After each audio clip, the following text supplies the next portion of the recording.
अल्पसंख्यक का मतलब सिर्फ मुसलमान नहीं है, उसमें बौद्ध भी हैं, उसमें सिख भी हैं, उसमें ईसाई भी हैं, पारसी भी हैं, जैन भी हैं, मुसलमान भी हैं।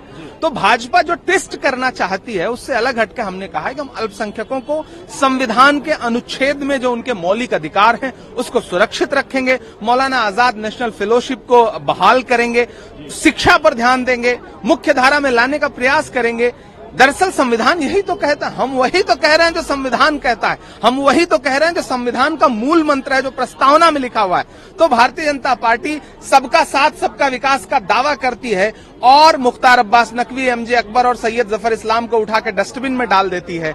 हम कह रहे हैं कि जो संविधान की मूल भावना है उसका सम्मान करेंगे, उस देश का बहुसंख्यक हो अल्पसंख्यक हो उसको इस देश की मुख्य धारा में शामिल रखेंगे, बराबर का अधिकार देंगे। शब्दों की जादूगरी ये भी मैनिफेस्टो में मैंने पढ़ी, जो मुझे समझ में आती है कि जो आप कह रहे हैं कि पर्सनल लॉस का जो रिफॉर्म्स होगा वो सोसाइटी से वो रिलीजन के जो लोग हैं उनसे बात करके उस रिफॉर्म की भी बात की जाएगी। तो वो किस तरीके का रिफॉर्म है? देखिए, मेरा अपना मानना है कि आप कोई भी कानून बनाना चाहते हैं, कोई भी रिफॉर्म करना चाहते हैं तो आपको समाज के लोगों से बात तो करनी चाहिए ना।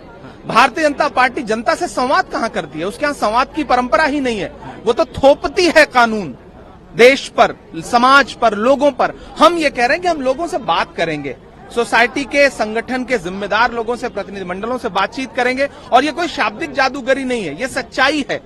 कांग्रेस हमेशा से देश की जनता की आवाज सुनती रही है, हम सुनेंगे लोगों की आवाज, वो किसी भी वर्ग के हों, किसी भी समाज के हों, किसी भी धर्म के हों, हम सबकी आवाज सुनेंगे, आवाज सुन करके उसे इम्प्लीमेंट करेंगे। और मुझे लगता है यही संविधान भी कहता है। प्रधानमंत्री ने कल ये भी कहा कि सीए को लेके, नागरिकता को लेकर जो भ्रम फैला रही है अपोजिशन, उसके भ्रम में ना आए, किसी की नागरिकता जाने वाली नहीं है। प्रधानमंत्री जी दरअसल झूठ बोलते हैं। पिछले प्रधानमंत्री जी के 10 साल के शासनकाल में, यानी कि भाजपा के शासनकाल में 12,0491 शायद इतने लोगों ने भारत की नागरिकता छोड़ी है पिछले 10 साल में।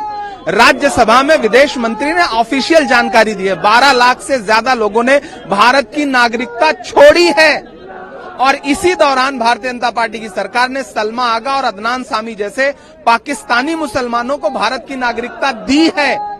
तो भाजपा सीए के नाम पर जो एक नैरेटिव बनाना चाहती है उसे इस देश के आम जनमानस को समझना पड़ेगा। मोदी जी, शब्दों से खेलना बंद करिए। आपकी मंशा अगर किसी को नागरिकता देने की है तो वो पहले से कानून है देश में, लेकिन आप एक कानून ला करके जिसमें धार्मिक तौर पे विभेद करते हैं आप, और फिर उससे शाब्दिक जादूगरी बनाना चाहते हैं ताकि आपका वोटर खुश हो सके।